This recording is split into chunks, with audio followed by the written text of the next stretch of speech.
జీవన్ రెడ్డి గారు నేను మొన్న కలిసినప్పుడు ఒక మాట అనుకున్నాం మేము.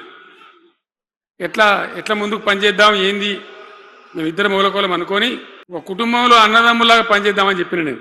ఇంత ప్రేమగా అంటే మనం కుటుంబం లాగా ఈ పార్టీకి బ్రహ్మాండమైన ఒక పిల్లర్స్ లాగా పనిచేసి ముందుకు తీసుకొని పోదామని చెప్పి నేను చెప్పడం జరిగింది. ఈరోజు పార్టీలో వారు చేరిన వెంటనే చాలా బ్రహ్మాండమైనటువంటి మనకు ఒక ఊపు వస్తూ ఉంది.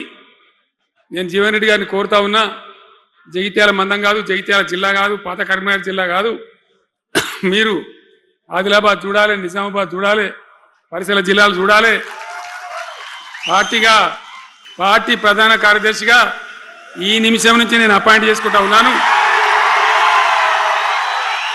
బ్రహ్మాండంగా ఈ ప్రాంతం అంతా కూడా మీ సేవలు అవసరం ఉన్నాయి పార్టీకి. అదే కాదు, 600 ఏది ఏమైనా ఏమవుతుంది, 100% మళ్ళా బీఆర్ఎస్ గవర్నమెంట్ వస్తుంది. వస్తుందా? వస్తుందంటూ చేయలేవట్టు ఒకసారి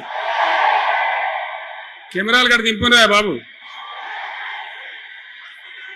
వస్తుంది కదా.